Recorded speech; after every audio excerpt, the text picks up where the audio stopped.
خلفائے راشدین کتنے ہیں اور کیا امام حسن بھی 5ویں خلیفہ تھے؟ یہ سوال حضرت علامہ مہربانی فرما کر اس کی وضاحت کریں۔ امام حسن جڑے ہیں نا وہ مولا علی دی خلافت مکمل کرنے والے ہیں۔ امام حسن علیحدہ خلیفہ نہیں، سمجھ آئی نا بات؟ وہ 6 مہینے جڑی رہ گئی سی نا خلافت اعلی منہاج النبوت، اس نو امام حسن نے ادو مکمل کیتا اور اس تو بعد امیر معاویہ دے ہاتھوں تے بیعت کر لی، بس ختم۔ اور آپ دی علیحدہ خلافت نہیں، وہ مولا علی دی خلافت دا حصہ ہے۔ ہاں جی، اہل سنت دا ہی موقف ہے۔ تے جڑا کوئی نویں اپنی شرلی چھڑنا چاہتا لکھ واری چھڑے، سانو دے نال کوئی غرض کوئی نہیں۔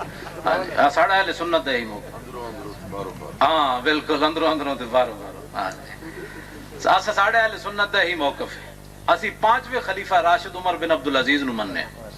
ہاں جی، اہل سنت دا ہی موقف ہے۔ بعد امام حسن دی خلافت، امام حسن تے وراء الوران بابا، تسی انہاں دی خلافت نال تسی انہاں نو موضوع کر کے بات۔ امام حسن جڑے انہاں دی شان ہی وراء، میں سنائی سی نا جی اتھے گل امام حسن دی، کہتے بلا جی بدرال سنائی سی، کیڑی بلا؟ نہیں حسن والی بات نہیں، حضرت امیر معاویہ والی۔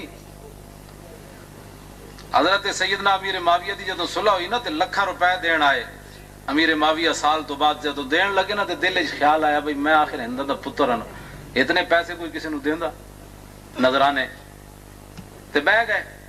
گلاں ہوندیاں رہیاں، جدو حضرت امیر معاویہ روانہ ہون لگے نا تے امام حسن انہاں نو دروازے تک چھڈن گئے۔ جدو چھڈن گئے تے آپ دے غلام نے این جتیاں رکھیاں امام حسن دے سامنے، تے آپ نے وہ لکھاں روپے جیب وچوں کٹ کے نا اپنے غلام نو دے دیتے، تے امیر معاویہ دی طرف دیکھ کے فرمایا یا امی انا ابن فاطمہ، میں چاچا جی حسن نو دے کے تے کہندے ہو میں جناب ہندہ دا پتر ہاں، تے حسن تو اس خاندان دا بندہ ہے، ساڑی جتیاں جڑیاں سیدھیاں کرے لکھا تے اسی انہوں دے دے دیں جناب۔ کیا بات رضا اس چمن استان کرم کی، زارا ہے کلی جس میں حسین و حسن پھول۔